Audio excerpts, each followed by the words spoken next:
अस्सलाम वालेकुम वरहमतुल्लाह। 26 June International Day against drug abuse and illicit trafficking. इस मौके के ऊपर मैं सिर्फ आपसे एक सवाल पूछना चाहता हूँ। आपने कितनी बार इंस्टाग्राम या यूट्यूब पर किसी हीरो को सिगरेट पीते हुए देखा है?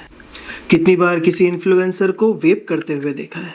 और कितनी बार किसी ने देखा है कि उस आदत की वजह से उनकी ज़िंदगी बर्बाद हुई है? ऑलमोस्ट कभी नहीं। क्यों?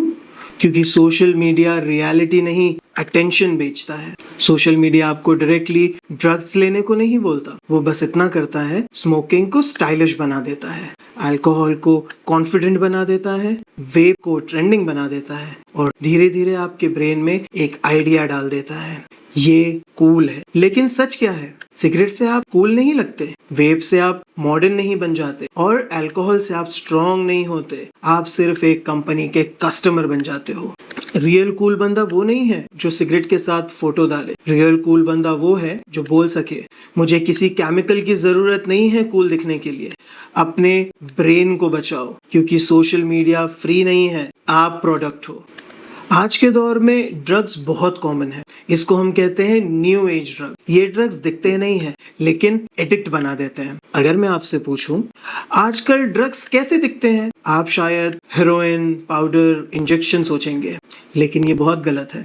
आज के ड्रग्स कलरफुल होते हैं। चॉकलेट, स्ट्रॉबेरी जैसे फ्लेवर्स के अंदर आते हैं, पॉकेट के अंदर फिट हो जाते हैं और इंस्टाग्राम के ऊपर भी ट्रेंड करते हैं। मैं बात कर रहा हूँ वेप्स की, निकोटिन पाउचेस की, पार्टी पिल्स की, स्टडी पिल्स की, सिंथेटिक ड्रग। सबसे डेंजरस बात, इनको सेफ बताया जाता है। ऐसे कहा जाता है कि भाई सिर्फ वेप है, सिर्फ एक पिल है, सिर्फ वीकेंड पे करता हूँ। लेकिन एडिक्शन कभी अनाउंस करके नहीं आता, वो चुपके से आता है। वेप का स्मोक कम दिख सकता है, लेकिन निकोटीन तो अंदर जा रहा है। और निकोटीन क्या करता है? आपके ब्रेन को बोलता है मुझे फिर से चाहिए, और धीरे धीरे ब्रेन उसके बिना अनकंफर्टेबल होने लगता है। ड्रग्स का मतलब सिर्फ इंजेक्शन नहीं होता। हर वो चीज जो आपके ब्रेन को कंट्रोल करने लगे, वो एडिक्शन बन जाती है। क्वेश्चन ये नहीं है कि मैं कंट्रोल में हूँ, क्वेश्चन ये है क्या मैं कभी भी इसे छोड़ सकता हूँ? इस मौके पर जब हम ये कहते हैं कि हमारे मुल्क में, हमारे शहर में एडिक्शन बहुत आम हो गया है, तो जब आप स्कूल के लिए जाएं, आप कॉलेज के लिए जाएं, आप ऑफिस में हो, आपको पता हो कि कोई एक इंसान आपके आसपास एडिक्ट है और उस पर्टिकुलर कंडीशन में जहां पर उसने ओवरडोज कर लिया हो, आपके किसी रिश्तेदार के अंदर ऐसे हालात हो सकते हैं, आपके किसी दोस्त के ऐसे हालात हो सकते हैं, उस पर्टिकुलर टाइम पे फर्स्ट एड हम किस तरीके से प्रोवाइड करेंगे? अगर कोई ड्रग्स या अल्कोहल की वजह से गिर जाए तो क्या करें? सपोज आप एक पार्टी में हो या कॉलेज के बाहर हो, या आपका दोस्त अचानक बेहोश हो जाता है, उसने अल्कोहल या कोई ड्रग्स लिया है। अब आप क्या करेंगे? पानी देंगे, थप्पड़ मारेंगे, या उसको सोने देंगे? गलत, इनमें से कुछ भी नहीं।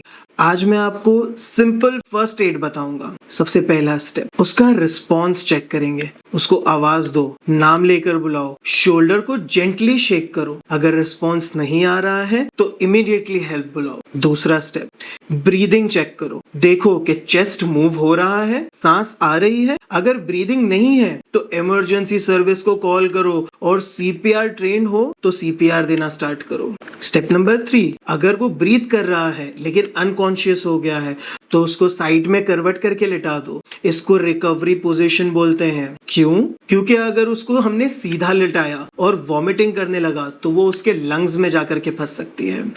स्टेप नंबर 4, ये कभी नहीं करना है। जबरदस्ती पानी देना, फोर्सफुली कॉफी पिलाना, थप्पड़ मारना, जबरदस्ती चलने के लिए कहना और उनको अकेले छोड़ देना, ये सारी चीजें कभी नहीं करनी है। याद रखो, ड्रग ओवरडोज या अल्कोहल पॉइजनिंग मजाक नहीं है। आप डॉक्टर नहीं बन सकते, लेकिन आप एक जिंदगी बचा सकते हो। So stay calm, call for help, keep the person safe, और सबसे important, prevention is always better than treatment. आज के दिन में जब हम ड्रग्स के बारे में बात कर रहे हैं तो हम ये कहते हैं कि सब्सटेंस लेना, किसी भी तरीके का ड्रग इस्तेमाल करना हमारे ब्रेन को हाईजैक कर लेता है, हमारी बॉडी की मूवमेंट को कंट्रोल कर लेता है, हमारी स्पीच को कंट्रोल कर लेता है।